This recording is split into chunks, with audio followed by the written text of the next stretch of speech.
Hey sis, it's me, Chardonnay Loren Alexandria Capri Winston Rutherford, and I am here to share a story time with you. Before I get into that story time, let's just prepare the space. Let's get the right attitude rolling with a prayer really quick, okay? Universe, may all beings have happiness and the cause of happiness. May we all be free from suffering and its causes. May we remain in boundless equanimity, free from attachments to close ones and rejection of others. Amen, sis, all right? So, and don't forget, sis, it's sisters in spirit, all right? I'm a spiritual woman. I'm talking to my sisters in spirit, whether they identify as being male, female, whatever the case may be, right? We're all human at the end of the day, okay? With that being said, this is the gown that you saw on my Facebook story time, right? And let me show you. So this is the gown for my bisexual baddie. Let me back you up and let me bring you up, okay? This is the gown for my bisexual baddie, all right? Okay? It's nice and long, all right? Got a lot of coverage to it. Hey. Hold up. Anyway, it's got a lot of give to it, but I tell you this much. As much as this video is dedicated to him, I will not be continuing to wear it. However, I am going to share with you the rest of my setup for when my bisexual baddie would be here. So, I often would wear these. I have 2 pairs. I swear to God, I've got 4 pairs of sexy underwear. I'm wearing one right now underneath here for the first time ever. This, and then I've got this in plain black, and then I've got like a butterfly thong that I recently found, and I was like, where'd this even come from, right? Because I be wearing those Duluth, I be wearing big panties. That's right, okay? So what else would I have on my arsenal for when my baddie would come through, right? Here is my body combo. So I'd always use some body cream from Bath and Body Works. This is what I honestly wore every single time he came through. So just in case any girl is watching and they're taking notes to prepare to hop on the disco stick, you can wear this. He might cry because then he's going to remember me. Actually, don't do it. Never mind. Don't do it. Okay. But I wore this, and this is a Taraji P. Henson body oil, all right? And I'd wear that. This is a holy grail for me. So that's something that I often combine with a body butter, okay? I'd wear Poison, Dior. I'm letting the secrets out, baby. I'm letting my little secrets out. And then I would wear this lip balm, right? Oh, love it. I just love the little applicator tip. You know what it's giving? It's reminiscent of something else, but we not even going to go there right now, boy. We ain't even going to do that. With that being said, I want to relinquish this gown because this is going into my mama gown arsenal. It is certainly long enough. It is not at all times giving sexy. It is giving grown though. And I do like how it is draped on me. I've got a nice shape. But I've got to tell you, baby, my baby daddy got me this. And I never wore it for him. I never wore it for nobody. This is the first time I'm wearing it. I'm wearing it for myself. Ooh. Yes, baby. What is it giving? Single mom? Single mom siren? Whatever it is, it's giving, it's eating, and I love it. Love it, love it, love it. I'm feeling nice and beautiful and sexy. I'm feeling grown and I'm feeling sexy, girls. So anyway, sis, let's get into the actual story time, right? Oh, a few more items really quickly, okay? My bisexual baddie also gave me these Pokemon cards. My name is Chardonnay. When I was younger, a nickname of mine was Charmander. I have a really good friend who told me at the end of my journey I'd be transformed into Charizard. I feel like I'm almost there. But these are the ones he gave me. He gave me a Pikachu, which is literally, this is, you know what? You know what's wild? Being with him, I would make the comparison because it was just honestly true. How much he reminded me of my baby dad, and Pikachu represents my baby dad. So it's funny that he would give me a Pikachu card and then be mad later on when I was like, you know what? You're very much giving my baby dad without the money. Oh God, I'm sorry. Don't blame me. Blame capitalism. All right. I don't know what you want me to do.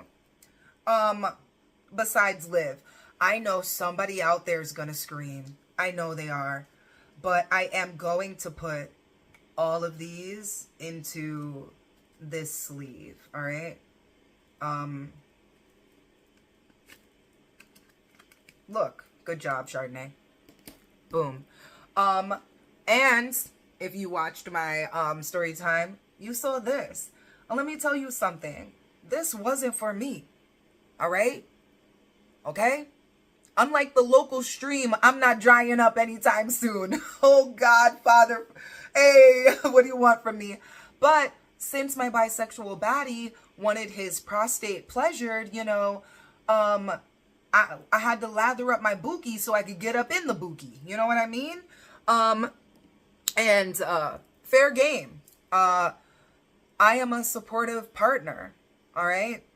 If you're telling me that this is going to be pleasurable for you, as long as I feel comfortable, I don't mind performing, you know, sexual acts that are going to please you, as long as they don't take me out of how I feel. Like, I don't want to feel bad about it or weird about it. And I never felt weird about that.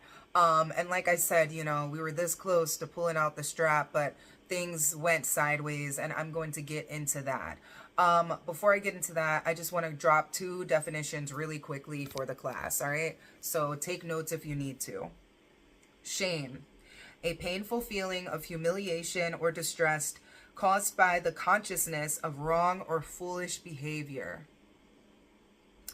Regret, feeling sad, repentant, or disappointed over something that has happened or been done, especially a loss or missed opportunity or something that has happened or been done. Reflection, serious thought or consideration. Vindictive, having or showing a strong or unreasoning desire for revenge. All right, so before, when I read this, I initially was going to just stick with shame and regret, but I feel like reflection and vindictive is also relevant to this story time that I'm going to get into. So let's get into it, right? I met my bisexual baddie on Field, all right? Field is a dating website that's supposed to be, you know, open to all forms of dating. And as somebody who identifies as heterosexual, right? I'm just not interested in women. I'm sorry, you beautiful ladies out there. But I don't want to pull out the strap for you guys, unfortunately. And I know that hurts. But we will, we do recover, as they say, right? But Field is a dating website that is largely open to all forms of dating. And I had made a few matches, ran into a few micro penises. Things were not going swimmingly.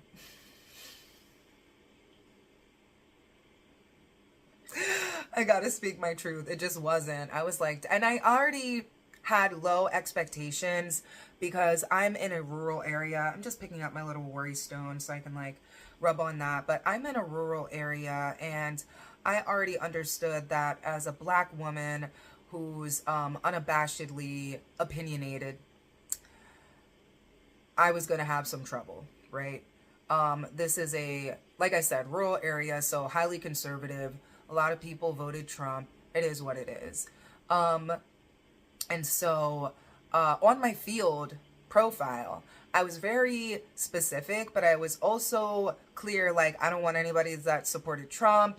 You know, I don't want anybody who's going to want to call me the N-word while they're, you know, penetrating me, because I'm not into those types of toys and games and nonsense and whatever. So I was just clear. I want a boyfriend. I don't want a fiance. I don't want a husband. I want a boyfriend, right? We can go out on dates, cook together, learn about each other, yada, yada, yada. But we're not building larger plans for the future, right? And I am very much committed to that kind of form of a relationship, or I was then, right? Now I'm not getting into a relationship because I'm getting into community, right? But I was very specific about what I wanted because I thought that at this point in time of my life, after my entire journey through the shelters and things like that, now that I'm stable, settled, I've got a place, you know, I deserve to have a boyfriend, right? Wrong. I was wrong. So, and that's okay. But we met on field. He was married. He still is. He's in the process of going through a divorce, but he is married at the time. He's still living with his wife, even though they're sleeping in separate rooms and all of that. And as he's elaborating, like once we connected, he tells me that he thinks he can deliver on the requirements that I had in my profile, you know, that he could be a boyfriend. He was lying. Certainly lying, unfortunately. But he said, let's chit chat. So we did. We kept texting. We instantly had a connection. I'm not going to deny that. You know, me and my bisexual baddie, it was very familiar. It was very familiar. And I think that's where I feel that sense of like regret. I'm sad about it because I believe that the connection, that comfortableness, familiarity that we had was authentic. And that was before we even met physically, right? He hadn't explained until after we met for the first time in person. And I'm not gonna be shamed. I'm not gonna be shamed. But he didn't tell me until after we first met in person that he, despite looking for an open relationship, so yeah, he's married, he's on field, but he said he was in an open relationship. He actually wasn't, right? Apparently the dynamic between him and his wife was very strained and stressed. It was very toxic. And so, because of their financial situation, this is why if you're poor, getting married is ridiculous. But because of their financial situation, he felt as if he was stuck living, mind you, hate to say it, in this dilapidated trailer, right? Because sometimes he would text me talking about some water was dripping on him. And I know what you're thinking right now, sis. Bitch, what were you doing? What kind of men are you talking to? And I've got to tell you, they could be living in a trailer park. They could be living in a McMansion. they just got some shit with them. We all do as human beings. We all have some shit going on with us, but men have way more shit going on with them. All right? I know that now more than ever. These motherfuckers is in a battle for their lives. Literally. You know, men commit suicide 4 times more than women do. That's black and white women. And the reason is because most of them have access to lethal means, and those means are irreversible. Whereas women are more likely to, you know, swallow a bunch of pills and, you know, fall out in the bathroom. And their bestie might find them. That's not a story for another time. That did not happen to me. But it is just an example that has been used when comparing the different forms of suicide. So back to it, right? He's got a lot of shit going on with him. He's in an open relationship, is what he tells me. When we finally meet up in person, it's at a McDonald's, okay? And like, we get into his fucking hoopty van. I gotta tell the truth. That joint was a fucking hoopty, all right? We got in. I got in. And we hugged for like, I don't even know how long. That's the first time we're meeting in person. But we hugged for I don't know how long. We made out. And then I gave him a hand job. Why? I don't know. I was in the mood. I was definitely I'm more than sure I hit my vape a few times before we got together, so it was also likely that, you know, and when I say vape, I mean THC, you know. Follow along, be grown, please. If you're not grown, I don't know why you're here. This is for the grown and sexy, okay? This is a shame-free zone. I am surrendering my secrets to the ether, to the void, right? Instead of pillow talking with another nigga, I'm gonna pillow talk with you, baby, the camera. All right. With that in mind, give him a hand job. And then it's like that day he goes home, and I guess he's just so happy-go-lucky. And I get it, baby. Look at me. Look at me. I'd be happy-go-lucky too. Like, and this is not to, this is not to shame his wife. We don't control how we physically are, what traits how we're born with, right? But unfortunately, you know, she's in her 40s and she is not conventionally attractive, okay? I gotta tell you, the first time I saw this woman, it wasn't in person, but when I first saw her, I was I screamed, because I was like, this is what we're dealing with.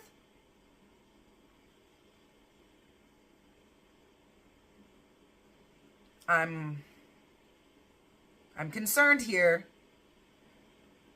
I'm concerned, okay? I did not like what I saw. It made me scared, and I don't want this to be taken the wrong way, but it made me scared because here's why. Before he was about to tell me what happened when he got home, he had told me that, focus Chardonnay, remember. Oh, he had told me that, he talked to her because, mind you, their relationship was not good. So it was either an open relationship or a divorce, right? So he went to her and was like, hey, let's do an open marriage, okay? I found somebody, all right? And we're going to be able to continue to live together at this point in time. I know that from the trauma bonding that we were doing, he had expressed that they weren't sleeping together anymore, and that had been going on for maybe like a year and some change. So at any rate, oh, and she apparently absolutely refused to do the deed. Now I'm starting to remember more details, man. So she refused to, want to be involved with him sexually because he was a bisexual baddie. And she was disgusted by that. She didn't want to peg him. She thought that he was, for lack of a better word, a creature, beholden only to his sexual desires. And I've got to tell you, she was onto something, We are both Capricorns. Something that he's very into astrology. And I believe that up to an extent, but, once you go to college, you recognize that you can look at any zodiac sign and identify with like any of those traits and place symbols on them within your life. So it is what it is. I believe it up to a point in the sense that I find it entertaining, right? I enjoy astrology. I enjoy my tarot and my oracle and things like that. But I also recognize that the magic is in me.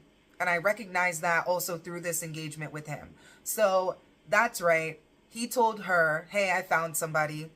And I had agreed I was supposed to go to their home, meet with her, get her approval.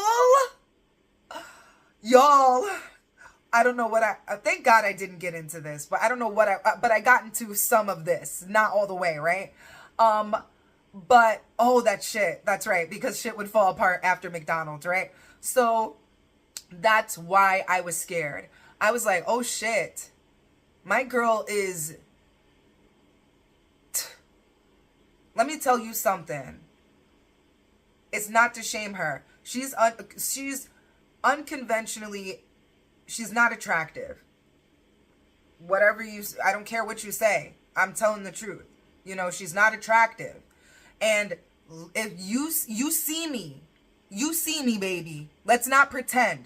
You see me. If you were here, baby, you could smell me because I got the Dior on. I got that shit on. I got that shit on. Hello? Baby, I got that shit on, okay?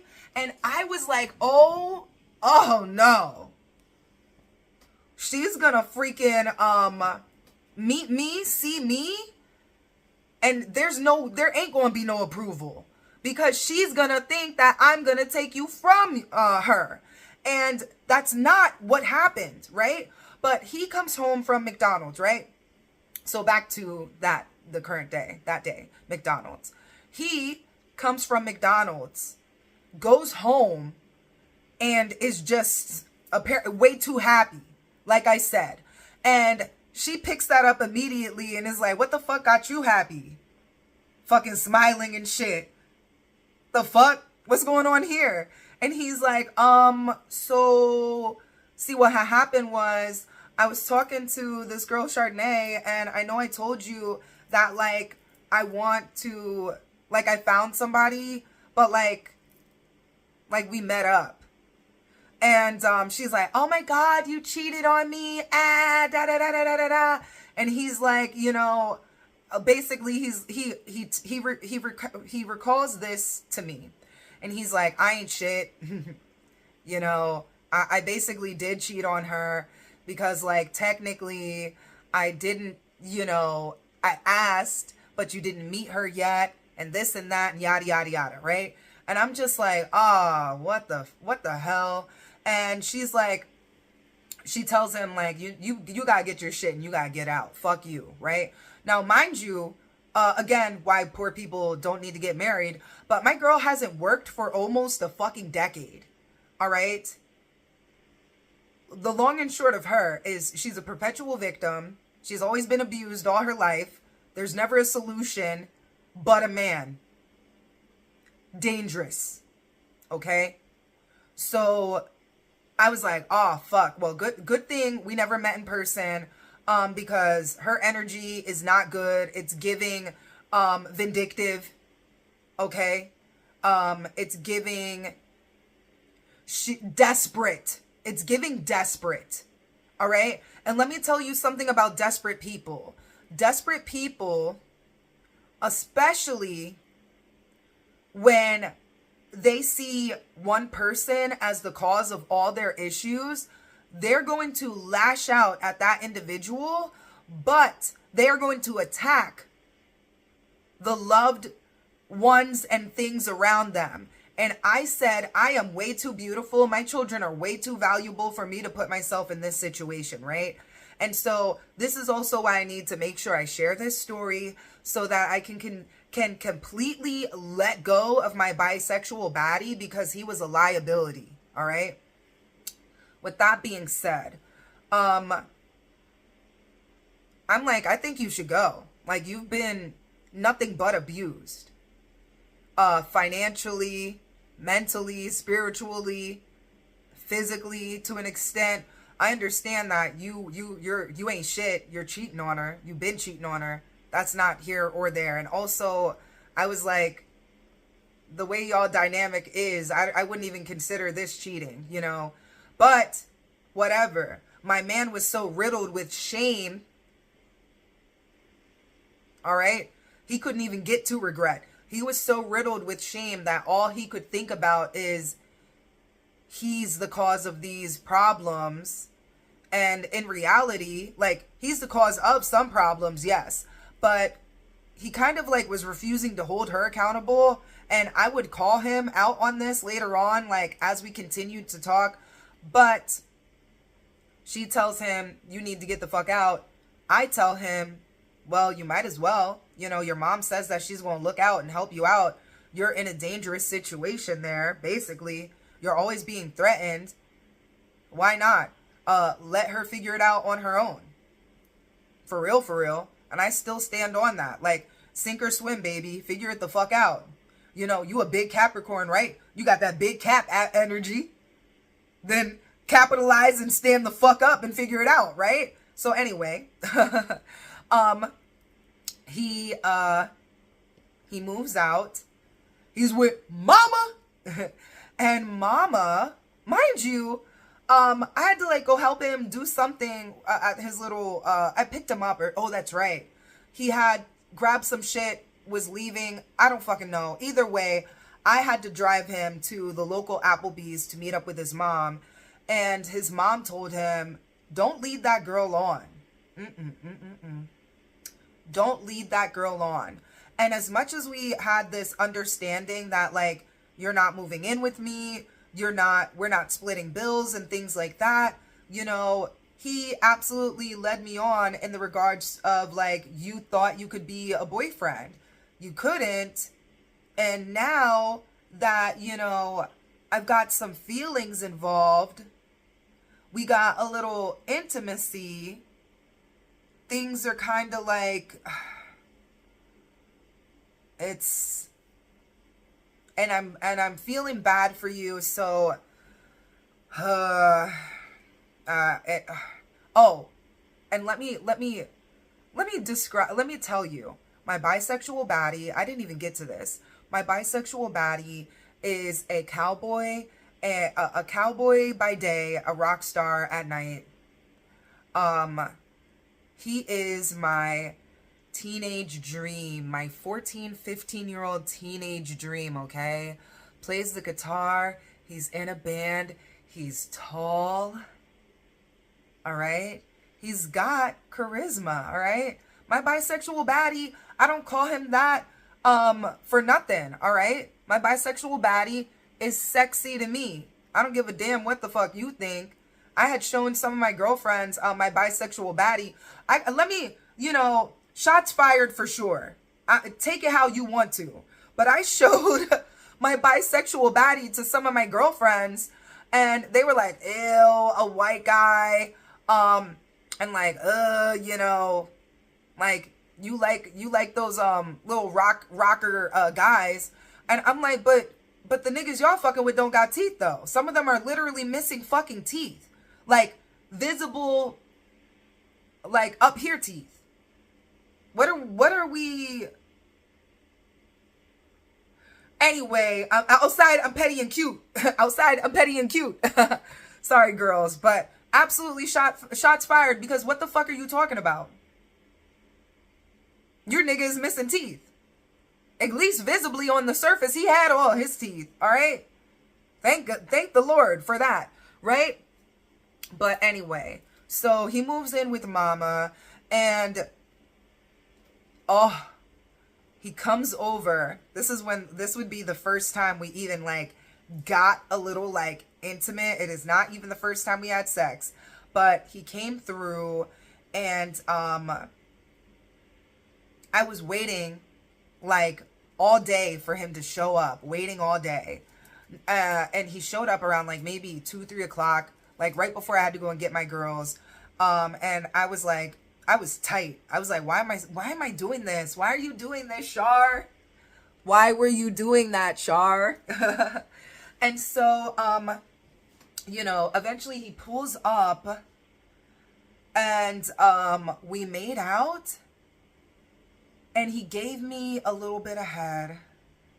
And when I tell you, it was like maybe a 20-minute interaction. And he was like, I gotta go do other things really quick. I see you later, girl. I'm so sorry. He was doing real shit at that point in time. He had to like, his dad was helping him get stuff from his old place. So he was very much embroiled in that. And so he swung by, made a little time for me, gave me a little head, and then I was like in tears.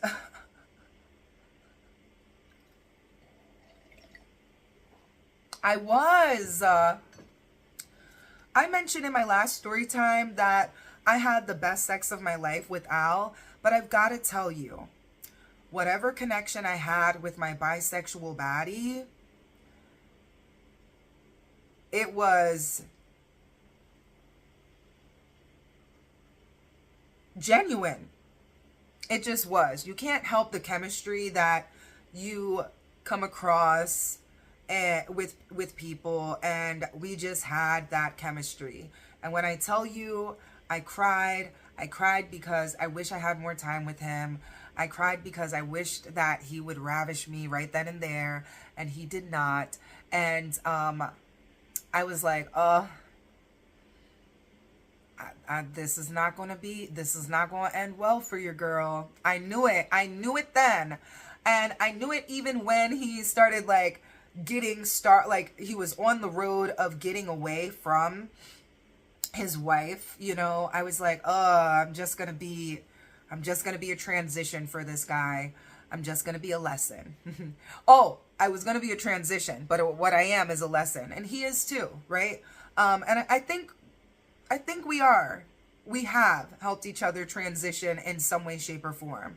He has helped me transition in the sense that, I honestly, no, I won't say transition. The largest lesson I'm learning from my experience with my bisexual baddie is to trust my heart and take on the initial pain, instead of doubling down and hoping things will change, right? When somebody tells you who they are when you meet them, believe them.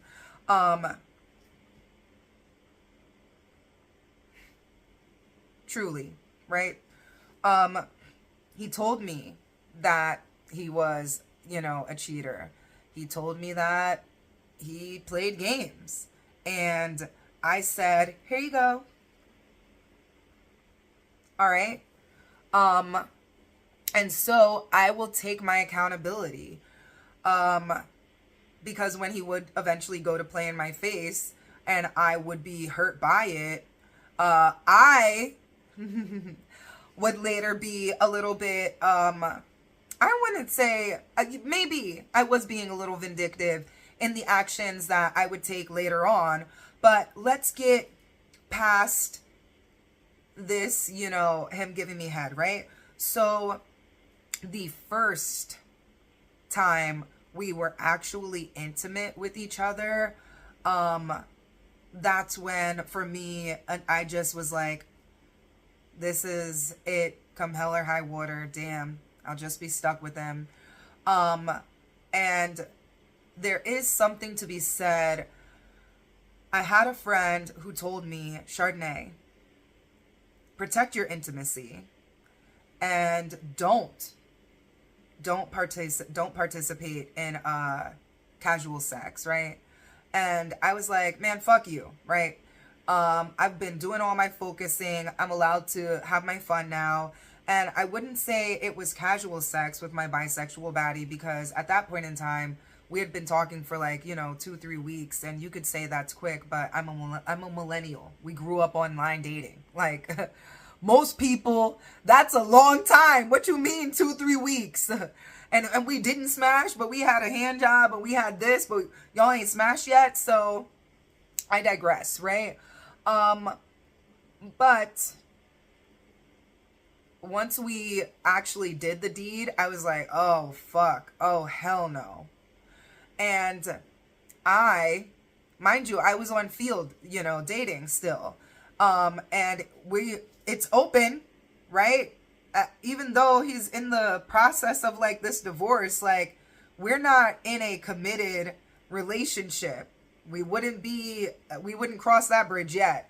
But I was still on field, so I had gotten invited over by this one guy. I go over, have some fun. He ate me out. It was cool. Nice cats, amazing view in Harrisburg, right? But I was like just stuck thinking about my bisexual baddie. And then the next day I got invited over to go hang out with this guy. Go over, hang out. We smash.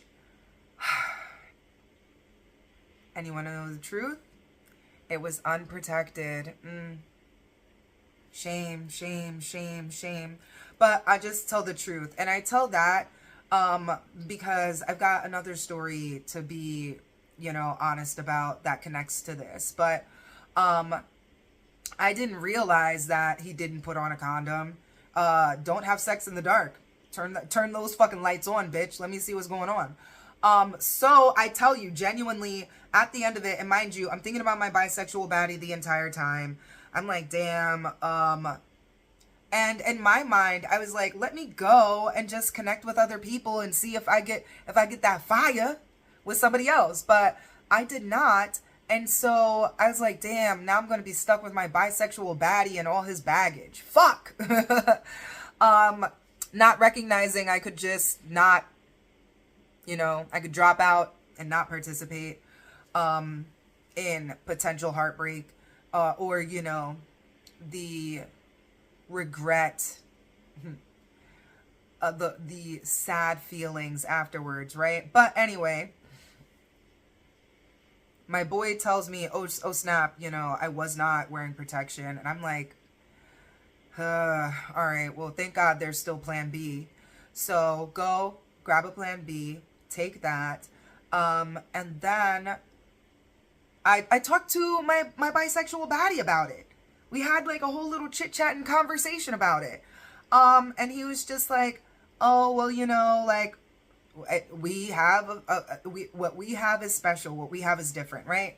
So moving forward, what happens? What we have is different. Oh my gosh. We continue to see each other. He comes through.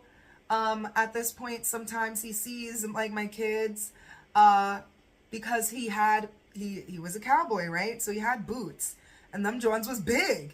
And sometimes the kids are waking up early, and they're like, yo, whose boots are these? And also, mommy, why is the door locked? How come I can't get in here and sleep in here? Because I got my cowboy. I got my bisexual baddie over here that I was just riding like a rodeo last night. It's just the truth, So my kids are wondering who this bisexual baddie is. He's coming through here more often. We've got, you know, what I feel like is a growing relationship.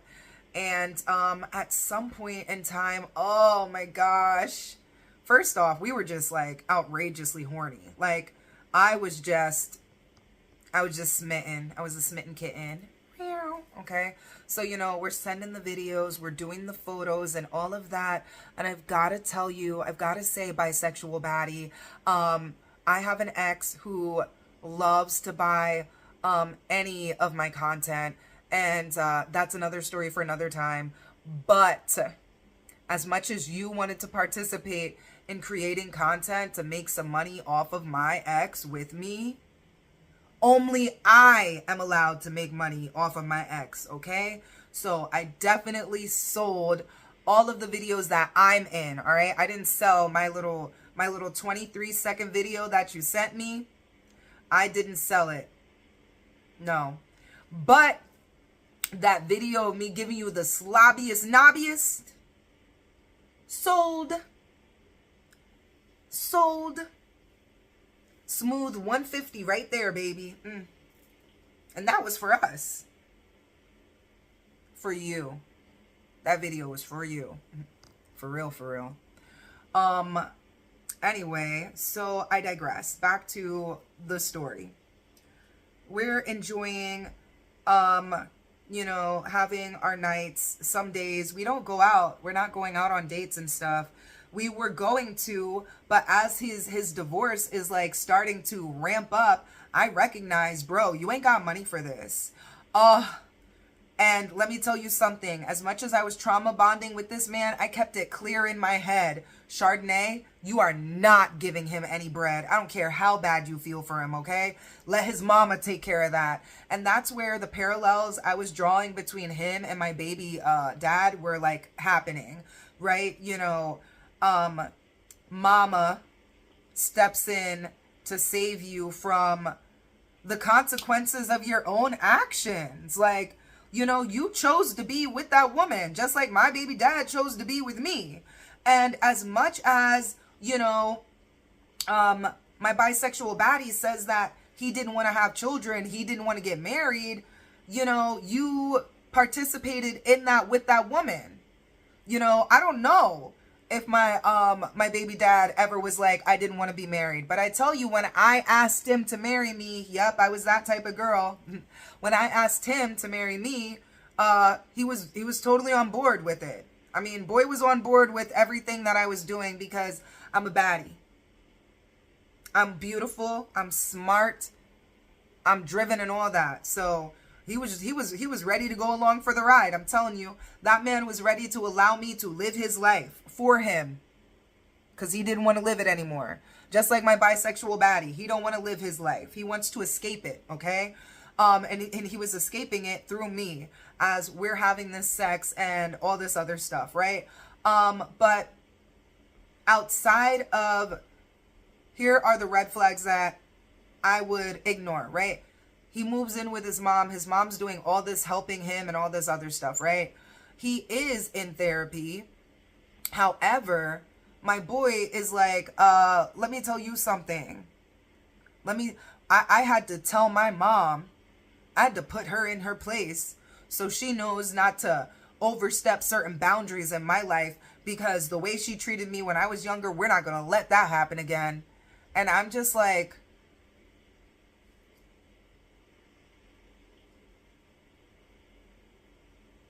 huh? And anything that I had heard from and about his mom was reasonable. You know what her biggest complaint was? She wanted him to stop smoking weed. And I also thought the same thing, because I was like, first off, let me tell you something. I was standing down on not spending no money on him. You're going through a divorce. Let's not go out and spend money. I don't know why you're buying weed, you know. And I would avoid smoking with him, because I recognized at some point in time, I was like, oh, you're just going to mooch off of me and stuff. And I don't really want to, I don't want that. you know, because then I'm going to be resentful. And so in order to avoid that, I would smoke before he came over so that we wouldn't have to smoke together. And I wouldn't feel like, you know, bad. Because at the end of the day, baby, I had to work for the money that I'm spending on weed. And as much as you want to escape, you got to pay for yours. I'm sorry. And he never and here's where I had a problem with it. He never came over and was like, oh, let's match up. Let's do this. Let's do that. So that's where I was like, no, we're not smoking together no more. Okay. So, red flag, you're complaining about your mom, but your mom is helping you, buying you boots and shit, you know, getting your haircut and stuff. I said, uh-oh.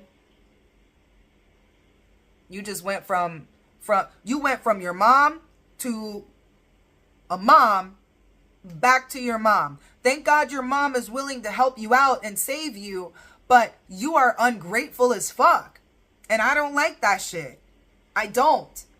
And, you know, his mom had said that she wanted to meet me a few times because, you know, she was like, she's heard some of the advice that I've given him. And most moms love me. Because I'll tell you this much. I'm going to call a fucking spade a spade. And baby, I was like, I don't know what you're doing, but I don't like how you're moving with money. I don't like that. And I don't like how another red flag, he went from therapy every week to every other week. You just left somebody that you were with for what? Almost like 15 years or something like that. You know, you played stepdad to her first child, and then you guys got a child. And then not to mention, he got another baby mom and a child, and that was a whole other thing. I'm not even going to really get into all that. That's just a whole other mess, cobweb of nonsense, right? This nigga had me trapped in a web, and I was like, what the fuck? Like, you're not going to have me trapped up in this fucking bullshit with you and these motherfucking bitches, because you got me fucked up. And I'm not talking about his mama. I'm talking about his wife and his baby mom, right? But I was like, you're not going to have me fucked up in this web of bullshit with y'all. So mama, and then, the money, right? So here's, the next flag, right? At some point in time, we, had unprotected, sex. So here's where I'll take my fucking L, right? But it was close to the time that, I had, you know, had that unprotected sex previously. So I was like, those plan Bs back to back like that, I don't know about that. And I should have been on birth control, obviously, but I wasn't. And I'm in the process of I've got my tubal ligation scheduled, but it's not so that, you know, your girl can be, having men busted nuts left and right inside of her. No, it's not about that. It is about having control over my my sexual reproductive system. I know I don't want any more children at all. So there's no reason for me to play around with birth control. There's no reason for me to have to risk getting a plan B or anything like that. I just can have, and they don't even tie them. I believe it's like they take them out nowadays. So even though they're like, it's 99.999% effective, baby, I'm not fucking having no more children anymore. And I claim that. I claim that, okay? I claim that and manifest that in my life. There will be no more children that I'm birthing from this vessel.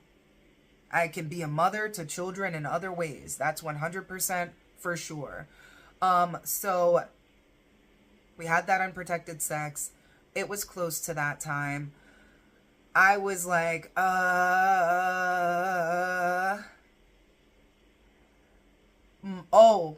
And here's what else kind of fucked it up and made me feel some kind of fucking way. You know, the unprotected sex that I had with the one dude, he bought the plan B like it was nothing. He was like, here you go. And this man didn't even want to fucking go half with me. So I was like, okay. So anyway, I gave him my card so he can go and get me one. And I didn't take it. I lied. I pretended. And I put that shit right in the fucking box and was gonna go and return that shit. That I was fully intending on doing that. I was like, I just took one. I'm very close to my cycle. I know it's about to turn on. I know I'm not fucking pregnant. We were using condoms. There's still some over here, sis. Hold up. Boom. Boom, baby. He left these. And his broke ass. You ain't gonna get him back now. Ha ha. But, you know, I had fully intended on returning that. I bought that one. It was like full price. That joint was like $40. But, you know, here's where, that became like a problem. So I thought that just throwing it in the box, getting ready to return it, for some reason, and mind you, you know, he's fully fine to do that. It was his business to ask, that's for sure. But I still had the box on top of the fucking refrigerator, right? I didn't throw it away. And so he opened the box and, you know, he sat down with me. This would be one of the first talks that he sat down with me. And he was like, what is this? What's going on? And I told him, I didn't tell him that it was a money thing because I didn't want him to fucking feel bad. Later on, I would start telling him like, yo, this shit is actually about money. And I kind of feel fucked up about mentioning that, right? But right then and there, I was like, yo, I know my period is about to come on. We use condoms. It might have slipped off, but you're not even sure if you nutted in me. And I understand that, you know, one doesn't want to take the fucking risk. But at the same time, you know, I took a plan B like 2 weeks ago or some shit like that. I'm very positive, like, I'm not going to be fucking pregnant. And I told him that. And how could I have actually known? I couldn't have, but I tell you, I took it 2 weeks ago. I feel my cycle is coming. I don't want to fucking take another plan B, right? So we talk about it, and lo and behold, I want to say like 2 days later, my cycle definitely came on, but we talked about it at length, and I want to say it was a largely productive conversation, right? Then the next flag, but this is different, right? So we get over that. We're still talking all of the time. He's coming through. He's coming through there. And all that good stuff, right? But I got sick. And let me tell you something. Learning so much more about my period has opened up my eyes. And it was through these dating experiences that I would become more educated on hormones. I got with my OBGYN. I, like I said, have my tubal ligation scheduled, all that good stuff, right? But, anyway, excuse me. I lost my train of thought. Give me a second, girl. That's right. So I'm sick. And I got a freaking cold sore, right? And when I get my cycle, I get a period flu. Google it, girl. But I even talked to my gyno, and I was like, so I Googled this thing, and this is prevalent every time I get a period. I always get a cold or a flu. It's kind of crazy.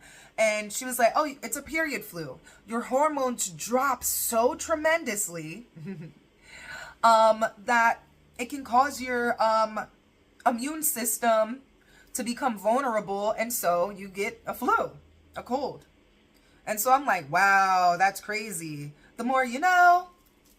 So I tell him, hey, I'm sick.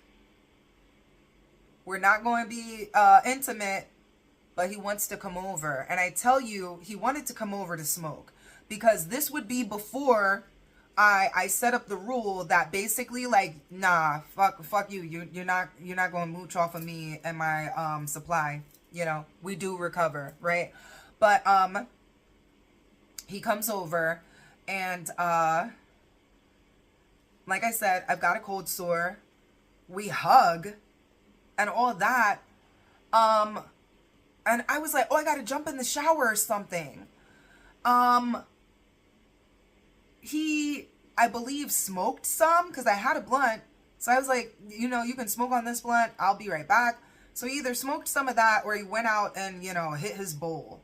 I come out of the shower, and he's serious. You can feel the energy is weird, right? And he's like, Shar, come here. I wish I could show you. I don't have the chairs in my room anymore. But I had a lawn chair, and then I had like a little like camp floor chair, right? And so they're about like this. He's in this chair. Mind you, he's 6 foot. I'm on this chair on the floor. So when I tell you I'm looking up at him, I'm genuinely like looking up at him. And he's like, you told me you didn't have any STDs. I'm like, what are you talking about? And he's like, you're cold sore. I'm like, sir? Baddie? Are you okay? I was like, you can get a cold sore from drinking from off of somebody. Like, it's the most common STD. Sure, it's an STD, but I didn't realize I needed to like disclose that to you. I'm sorry about that. Oh, well, and it just feels intentional or something like that. And I was just like, you know, not only was I not intentional, like this, it was not intentional. I'm not like trying to harm you or anything like that. I genuinely told you before you even came over, like that we don't need to do anything. But you decided that you wanted to. So, and by do something, I mean like come over, hang out and all that. So I was just like, you know, that's not my intent. I don't view cold sores the way that you're viewing them. I don't really know what to say, but I'm not going to be shamed. I was like, you're not going to shame, like, I'm not going to feel bad about something that like you can not only see, but I also told you about.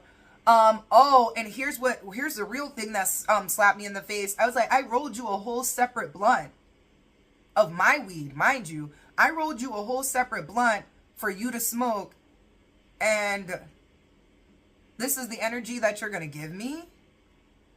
I was like, nobody is trying to cause you harm. So I think this is actually really fucked up, and I don't like it. I was like, you can go. Do you want to leave? Because I'm not doing anything to harm you. And if you're uncomfortable and you feel some kind of way, you should go. And he did not. He stayed. And you want to know why? It's because he wanted to smoke. It's because he wanted to feel up on my ass. Right? Like, you know, it just kind of blew me, and I did not like that shit. And, you know, I made the story times about how, like, after this kind of happened. Oh, and also this was originally at the beginning. So I'm sorry for jumping back, but I'm not writing these things out. I'm just telling it as a story the way that I would do with one of my girlfriends, with one of my sisters. Anyway, so around the beginning, as he left his wife and he's moved in with his mama, and we're talking, and his mama gives him the warning, don't lead her on, and he says that he can deliver on being a boyfriend. I'm like, well, with all this going on, like, maybe, you know, you can basically kind of like actually be my boyfriend. And he's like, oh, well, you know, I feel like I might want to like also talk to other people still. So I was like, you know what? Fair. Literally fair. Like, no joke, fair. You're right. You just leaving this long relationship, a decade plus. So, you know what? Fair. You go ahead and do that. And that fucked up the energy for me for the rest of the dynamic, because I just kind of felt like every time I was turning around, despite our intimate connection, I could not make peace with like who he was personally. And it's because, you know, he didn't really have any morals. He didn't really have any values. He didn't care about anybody but himself. And having his mom take care of him, and you know, shield him from the consequences of his actions, in my mind was again flashing me back to my baby dad, but also really just, I was like, you're a victim. You got to be taken care of. You're not going to deal with this. You're not going to take your accountability. You're not going to view this the way that you ought to, so you can learn a lesson, so you don't go repeating this same bullshit later on in life, right?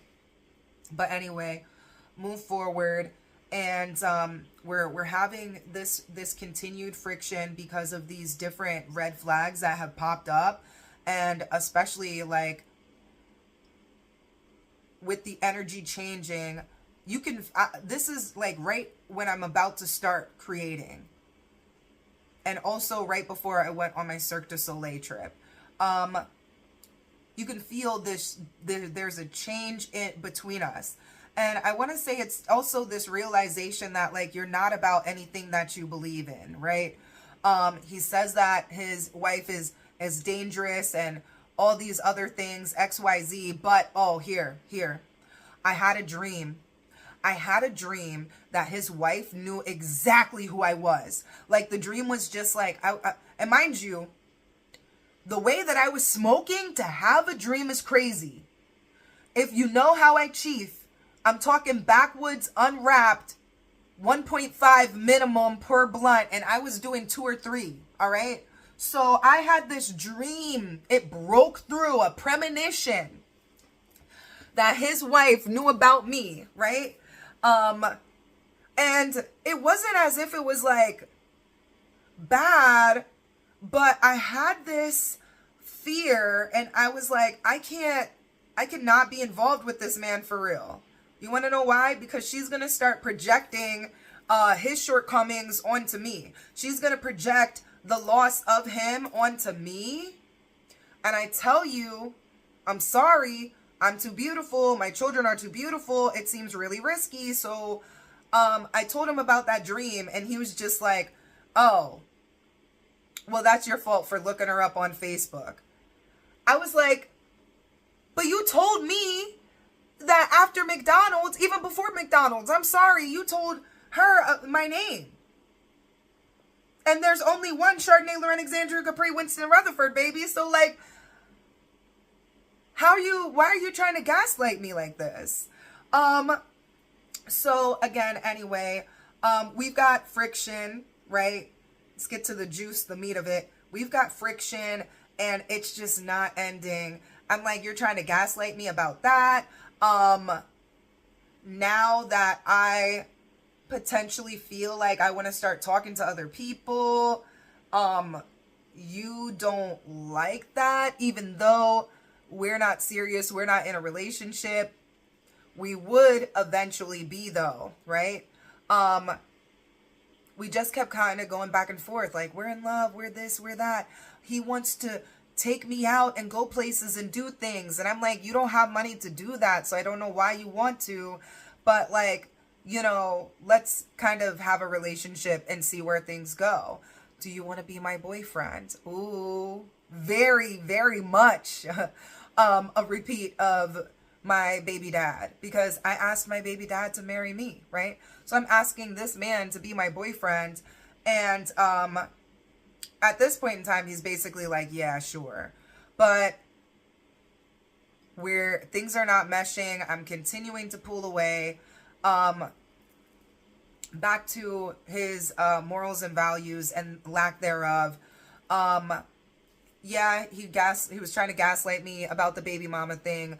But on top of that, I was like, I don't understand how, you know, for example, if your baby mama is so dangerous and is causing all of these problems that could potentially be rectified in court, like, why aren't you actively trying to do something about that instead of letting them build? You know, he told me about this guy that his baby mom was dating, and she was, he was a sex offender, right? He was on Megan's list, or whatever the case may be, right?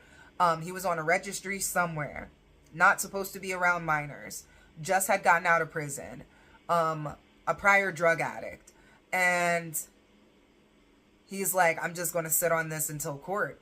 And I'm like, I don't even understand how you're not calling CPS, you're not calling the police, you're not actively doing something with that information before. Why aren't you getting a special petition? You have a lawyer. I don't understand what's going on with that. And so I just couldn't believe most of the things that he was telling me anymore, because he wasn't trying to find a solution to them. But for example, when it came to, oh, well, if he's over there and if I find out he ever put a hand on my daughter, I'm like, well, you could prevent that from happening. Special petition, call the cops, anything. Let me tell you something. Oh God. Listen, there's no way my baby dad he'll come break down the door himself. He might find the audacity. If not, his mom is. You better believe that. Let them find out I got a predator on the premises. 911, hello? Y'all play too much. That's when I was like, you don't love yourself. You don't love your children. I'm rejecting you left and right. And so I'm finding these things out, feeling this energy. And I was just like, you know what? I don't want to, you can't be my boyfriend. Because you know what? You're not in a position to be. Because he started complaining about, we're in a relationship. Why aren't you talking to me like you used to? Why aren't you into me like you used to be? And I was just like, because this really isn't supposed to be for me. I'm trying to force it to happen, but it's just definitely not meant to be. And so as things are coming to a close, and I'm coming to a close too, I'm sorry, this is a longer story time, but this is a true free flow completely. And mind you, we were talking from February and things have just completely ended. I've surrendered it and let it go. And that was yesterday, Wednesday, the 24th. Today is the 25th, right? So anyway, we separate. I'm sorry, I'm thinking of this, I don't know if it's, System of a Down, but it's Slipknot. Separate! I lost my only way. Separate! I lost my only way. I love Slipknot. I know that's from Iowa. I believe it is. Absolutely. For sure. That's my favorite album. Cause I'm the GOAT, bitch. With that being said, we break up. It's about 3 days. We reconvene, and he's like, I was with my transsexual, girlfriend. Basically, All right. And mind you, she's like in the middle of going through a breakup or whatever the case may be. And they had a previous, not relationship, but like long-standing dynamic. They've known each other for a while. They've known each other for longer than me and him have known each other, right? But he tells me like, hey, I went to go see what do I want to call her? Biscuit. I'm going to call her Biscuit. I went to go see Biscuit, all right? And you know, here's the original story he told me. He would later say that they 360'd or 360. When you're in the mirror, do you like what you see? In the mirror, you're just looking at me. I'm everywhere. I'm so Julia. Yeah. I'm that bitch. My bad. So, what he originally said is that he got with her, shed a tear about missing me, and then proceeded to suck her dick for an hour. That's what he told me. That's what he originally told me. He would later say it was a 360? Am I thinking of a 69? I gotta tell you, look, I might be dropping thirst traps. I might be sharing these, salacious stories. But I gotta tell you, I don't get around the way niggas might assume.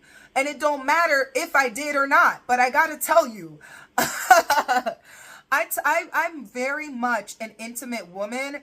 And I know that through this experience with him, oh my gosh, I'm honestly scared to have sex with somebody else. Just because of the fact that that was such a thing that kept me bonded to him. The sexual connection that we had. Because mentally, we were not clicking. And as soon as I really started creating, that went right out the window. Like, completely. But anyway, he told me that he sucked dick for an hour and that he missed me, and it was in no way, shape, or form the same as being with me, right? He shared that Biscuit sent a video of her giving fellatio to her man, right? And that's why I have a video of me giving fellatio to him. A video that, as I already said, since I'm in it, I'm performing the act, and I've got an ex who gets down like that. It was sold at a high bid, $150. All right, but that video you made just for me, Buki, I still haven't sold it, refused to sell it, and he's asked for it a few times. But me being ethical, I thought to myself, this video was made for me. And not only that, it's not of me, right? So anyway, he shares that that story about Biscuit, and then the next day, I think, told me about the video, and I was just kind of like, you know what's crazy? I don't remember him showing me the video of Biscuit giving fellatio. Ew! Ew! We recorded that video to make Biscuit jealous. You know, I hope you're happy with your transsexual. Like, just be with your girlfriend. Like, listen, and I say that because let's get to the next story, right? So we got back together, but then I was just like, something isn't right. So I cast him out into the void again. And of course he ended up back at Biscuit's house.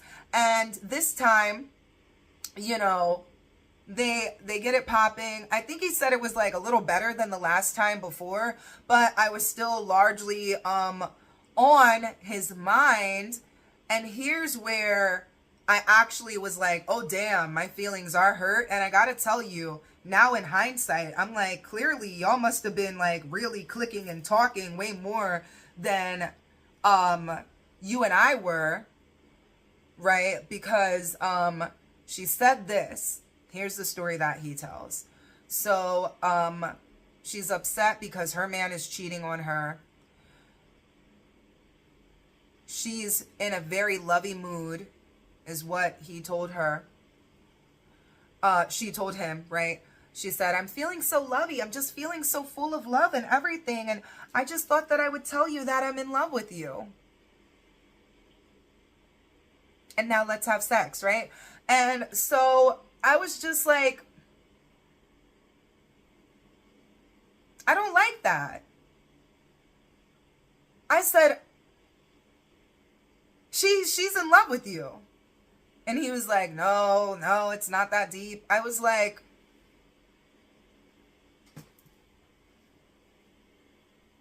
honey, she's in love with you. And she means it. She's known you longer than I do. She's in love with you. All right? And he did not believe that. And I absolutely did. And it just really, it was very much done after that. After all of the red flags, and then that it was done after that. I'd go to Cirque du Soleil, have a good weekend, right? Of course I had company, you know. The dude paid for the room and everything. He did not go to Cirque du Soleil with me. I'd eventually get back home. He'd come over. He came over that same night.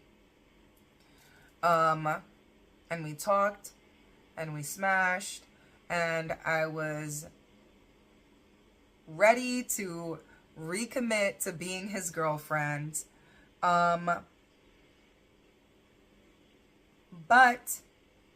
mind you, everything's up and down, up and down, up and down. So I will say that all my thirst traps that weekend were specifically targeted at making him feel like shit, and I hope he did, as he should, right? But I digress. When we're back, we get it popping. I just want to be in love with this man, but I know that it's not right. He leaves, and he wants to, I don't know how, we're talking about my Cirque du Soleil weekend, and he yelled at me. He was like, I don't want to fucking hear this shit about you going on a fucking date or something like that. And I was like, huh?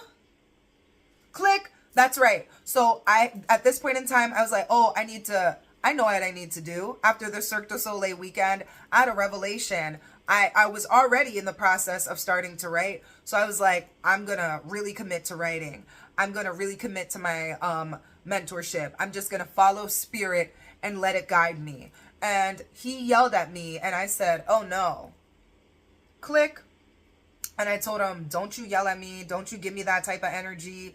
You know, you can tell me that women are in love with you, that you're 360ing and all this other stuff. Mind you, anytime that we weren't talking, I wasn't with other people. So I thought it was crazy that this man just cannot, for the life of him, be alone. And he did tell me, oh, I'm a man, I've got needs, I'm sorry, I got to get my dick sucked. And I was just like, you know, you're too weak to even exist on the same fucking plane as I do. So I have to consider that you are the weakest link. Goodbye. Right? So he yelled at me. I said, I'm not playing that game with you. Absolutely not. And we did not see each other and haven't seen each other since. You know, he talked about, oh, that's right. I started to create my little story times about him. That's right. I reflected on how he said, and this would have been, this was clearly sometime in May, because we're still in June, but sometime in mid-May, as he's going through court, this freaking man, is, and mind you, the custody is crazy, right? But he wanted to, have his daughter for vacation or something like that, right? And the weekend, I think it was, whatever it is, he wanted to have his daughter. His baby mom is causing friction. She doesn't want to allow that to happen, right? From there, he's relaying this story to me, and he's like, well, she's telling me that my daughter doesn't want to see me, doesn't want to talk to me, and so on and so forth, right? If that is the case, I'm not going to allow my life to be dictated by the whims of a 7-year-old. I'll sign away my fucking rights. I'm telling you, my reaction was immediate and visceral. I said, what the fuck are you talking about? What the fuck are you talking about? Don't you say some weird shit like that. Right, okay.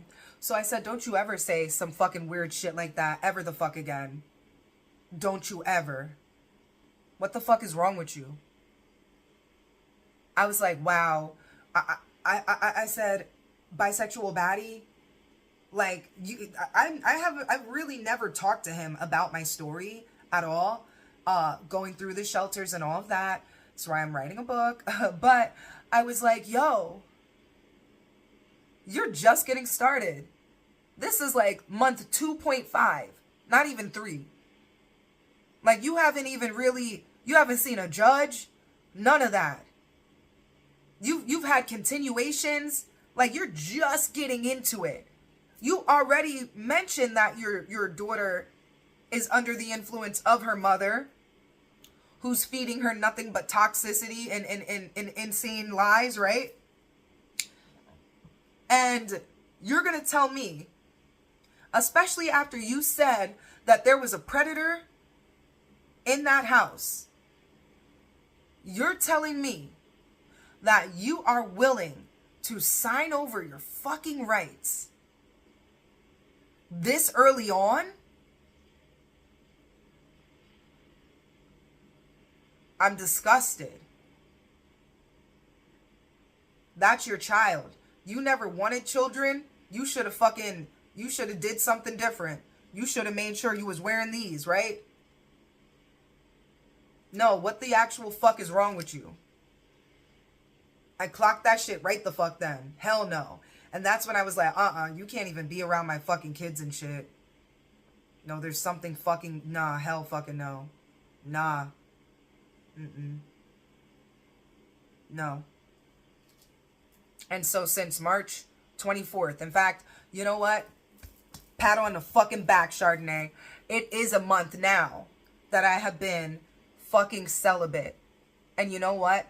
I'm proud of myself. I almost, because I mentioned an Atlantic article about divorce. And I gotta tell you, what I took away from that article is that this man was with his wife for about 15 years. And it took him about a decade to get his life in order. And there's no way that you're anywhere on your healing journey the way that you say, the way that you lie and say that your therapist has said, right? Because this man has told me several times, like, oh, my therapist says I'm leaps and bounds ahead of like anyone else she's worked with. And, you know, I clocked that shit then as bullshit. Because I was like, how the fuck? You went from seeing that person 4 times a month to 2 times a month. And every time I talk to you, you're on some bullshit. You're in the woods trying to hunt for turkey that'll never show the fuck up. And I couldn't fathom for the life of me why you wouldn't just get a fucking part-time job so that you can get your bread up, so that you can try to change your situation. even in the slightest. I didn't understand that at all. This is the type of motherfucker who is very comfortable resting on their laurels. And I was not for that bullshit at all.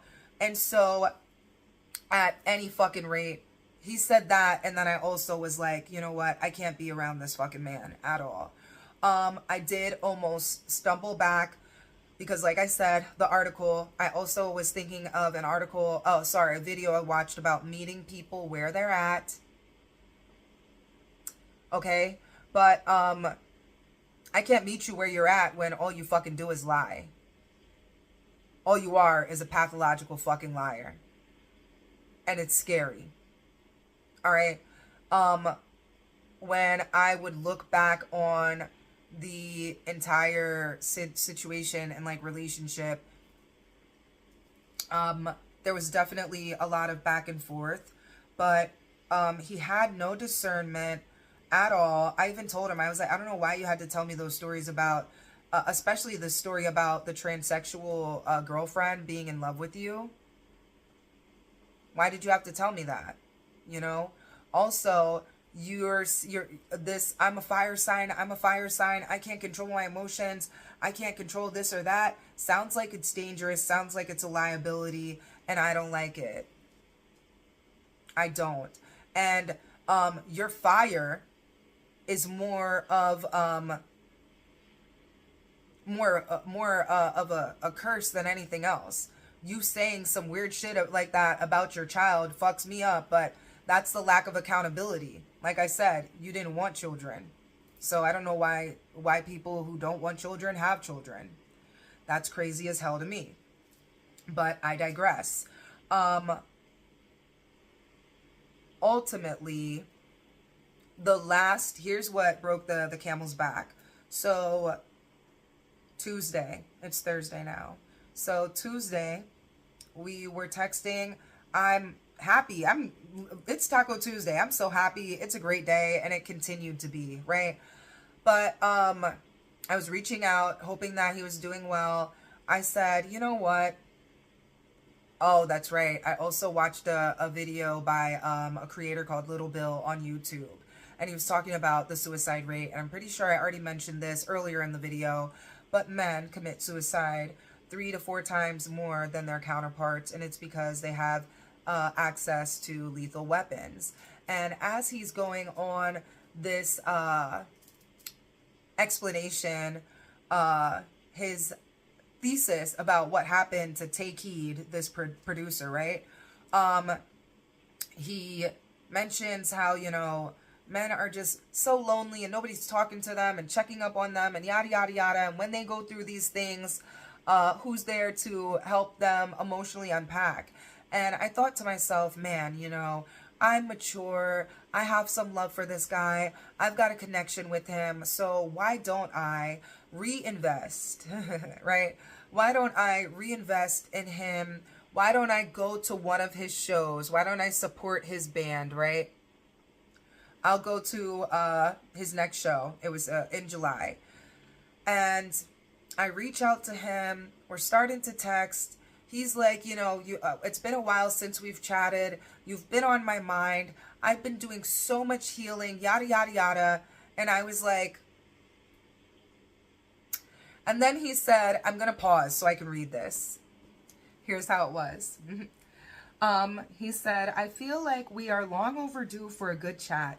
And it hasn't even been that long.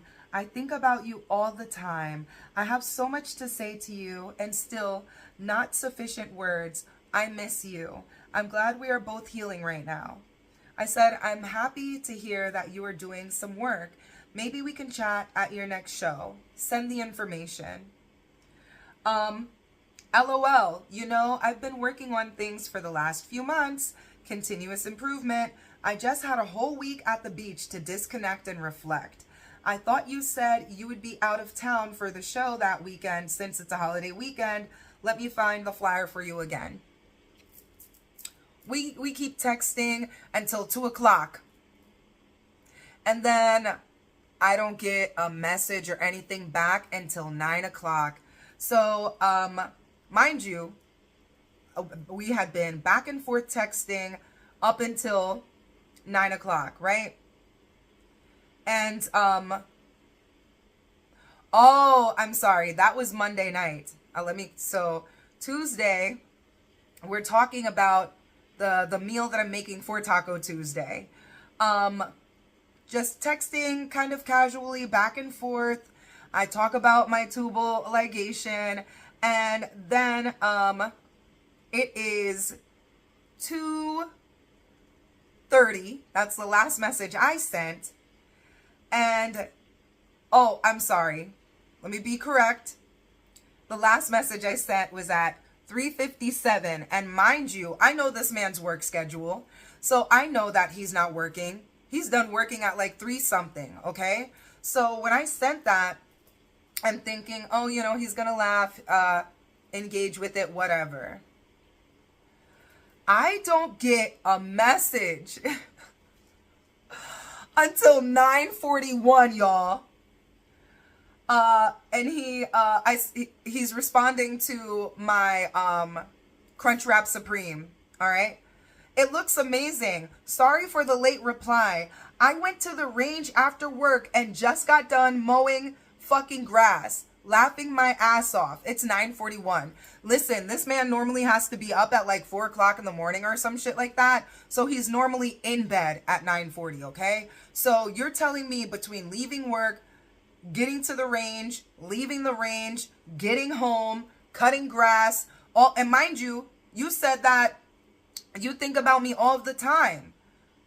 But for some reason, you leave me on red, and you could say to yourself, well, Chardonnay, are you serious? I am fucking serious. You want to know why? Because as somebody who gets attention, when people are texting me, if I am thinking about somebody all the time, that person I'm thinking about all the time is getting their text messages answered on time, unless I'm playing games with them. That's just the bottom fucking line. We got our phones with us all the time. So I said, you know, bisexual baddie, if I were as simple as you, I'd believe why you'd be so late with a reply. Take care. Laughing my ass off. The fuck? I literally told you the truth, even though I don't owe you an explanation. Trying to show you I actually do fucking care since you started talking to me again, and then you just slapped me in the face. Thanks, Char. I can't do that. I'll be respectful because his name is his actual name in my phone. If I just go through all those voice messages, I cursed him out. I can't play them because I say his name and not bisexual baddie, but I cursed him out because you're playing in my fucking face. I'm not stupid. You're jealous. All right? It's interesting how as soon as I started making content and started really like blowing up a little bit on Facebook, and mind you, hardly anything at all, right?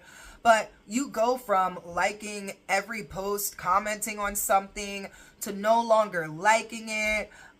You're in your feelings. You feel some type of way. And also that week of being at the beach and being disconnected, you were posting and reacting to people posting on your stuff. And not to mention, since I've been posting so much, I see that you're live. So you're just literally playing in my fucking face. And I call him on that. And, you know, I always find it funny. Let me tell you something. Let's stand up. Because it's that fucking serious. Let me tell you something. Anybody else who wants to fucking hee ha ha when it's a serious ass fucking conversation, square the fuck up, bitch. I'm so fucking serious, because you can get one of them for sure. What the fuck is funny? I really want to know. Can you tell me where the joke is? Because if you think it's me, bitch, like I said, we can square the fuck up. You're stupid. playing the fuck around with me. I told him what it really is. You're jealous. You had a bad bitch. That's right. You had a bad bitch giving you that good old fellatio, giving you some banging ass hamburger helper, some buttered noodles, some neck bones and fucking black eyed peas, bitch. Woo! Damn. I'd be upset too. I'd be hurting too. I'd be mad too. But instead of recognizing, because he was always doing these little things to like power play me.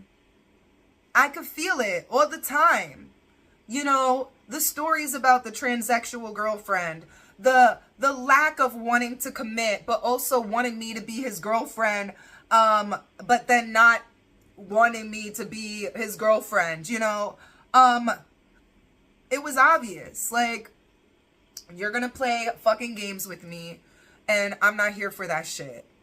And once I started fucking playing games back, and that's also why I recognized, you know, I better leave this fucking situation alone. But as soon as I started playing games back and not like, you know, talking to, I mean, sure, I went to Cirque du Soleil with a different dude, right? But, you know, at this point in time, we had the understanding that, you know what, we're probably going to talk to other people. So let's just do that and not talk to each other about that shit. I was like, if we're not committed and you're going to be doing stuff with your transsexual girlfriend, don't tell me about that shit. And vice versa. So that is what it is. But here's how it ended. Of course, I cursed him out. I stand on that. That's what the fuck he deserved. I wouldn't take it back.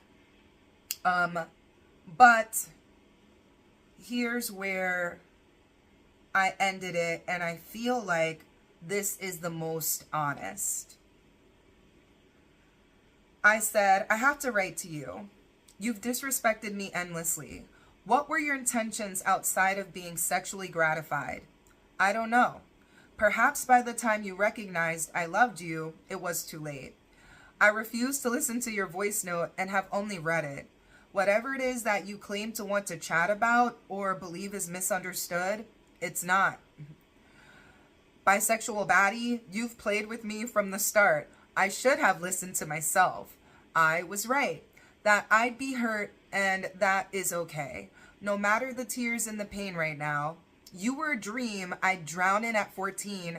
I'm 34 now, and you aren't cool. Like younger me would have thought. Younger me would have gone along with everything. I loved you from the start. Whatever that love was is for you to keep. You know the truth deep down, even if you don't want to face it. I have to believe that you simply can't comprehend what it is to be loved. Not wanting to waste your money. Not wanting you wrapped up in small traps. But you don't want to be anything, you don't want to do anything besides run and hide.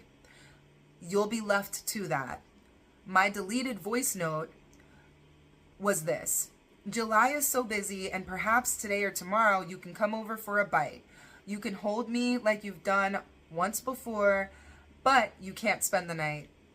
You can just hold me for a little bit, but you don't have to. It's such a beautiful day, and I spent most of it reading and another part crying. You can't be my lover. You can't be my friend. You can't be anything to anyone, as you are nothing to yourself. You are dangerous. Bisexual Baddie, cursing you is a waste of my time. You've done that already. Your mother was right. She spoke it into existence as she knew you already. Don't lead her on. You know, she must have known that I have love for you. I pray for your children. I pray every time that I cross your mind, Bisexual Baddie, that the love I had for you makes the indifference you cling to evaporate, so you can mourn this properly, so you can actually heal. I don't want anything more from this than to let it go and move on. Truly, I should have way sooner, and I shouldn't have reopened the door. Take care. And with that, y'all, I'm closing that door and I'm closing that chapter. And I just want to go back to this definition of regret. To feel sad, repentant, or disappointed over something that has happened or been done, especially a loss or missed opportunity or something that has happened or been done. And I regret, I wished that it could have been a relationship, you know. Again, the sexual connection we had, that chemistry, you know, it was amazing. I had experienced a lot of firsts with my bisexual baddie, and it was very liberating and freeing. And he was my friend, or I thought. In reality, most of the stories that I was sharing, if any at all, about myself, he wasn't listening to them. And that's why I understand that he was jealous. And not only jealous, just selfish. Like, he was never going to be able to appreciate anything that I was giving to him. He felt entitled to it. And when I made him realize that you have to work for the things that you want, if you actually want them, you know, I'm showing you that I'm putting in work.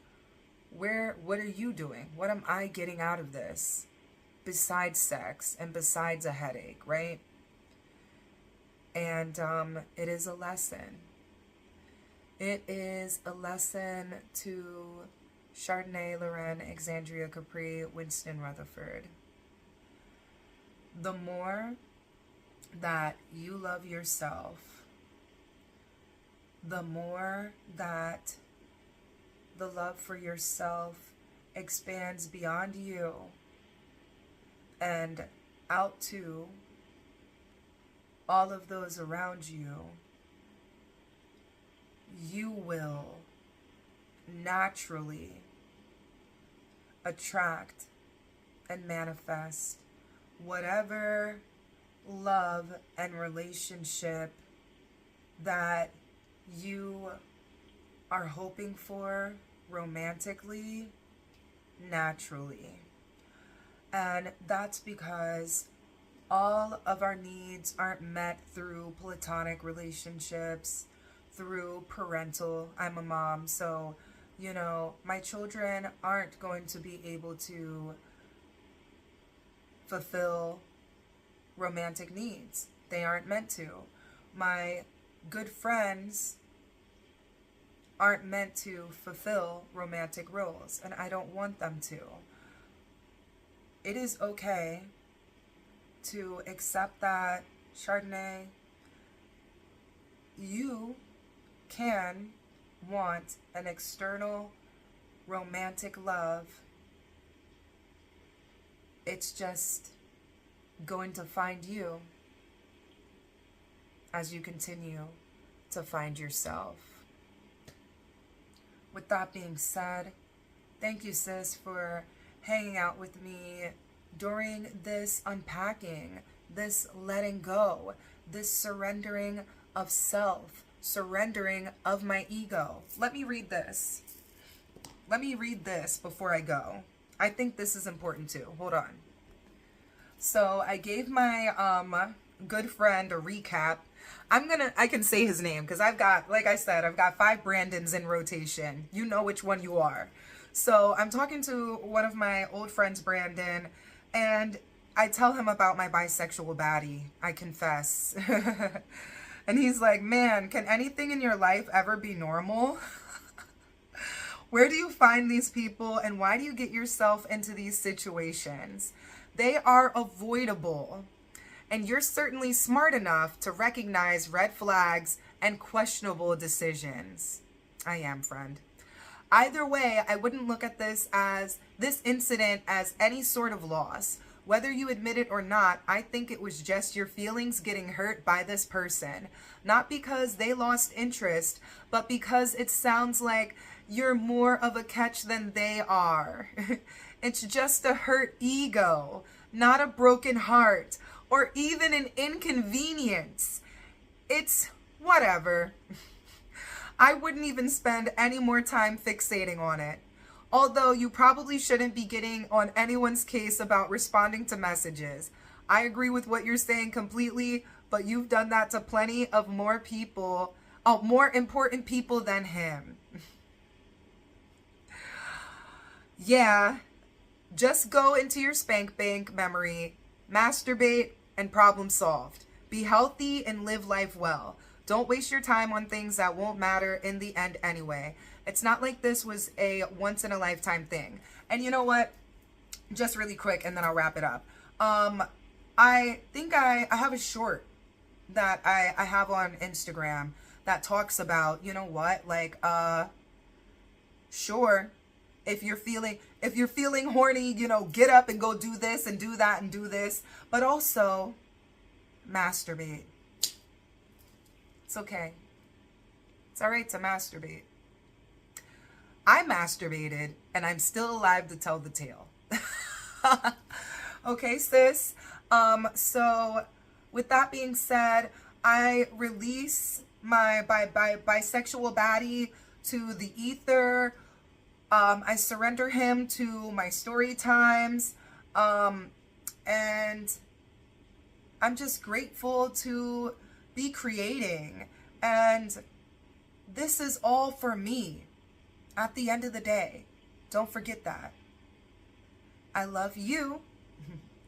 Thank you for being here. Mwah. This has been a long one. Au revoir.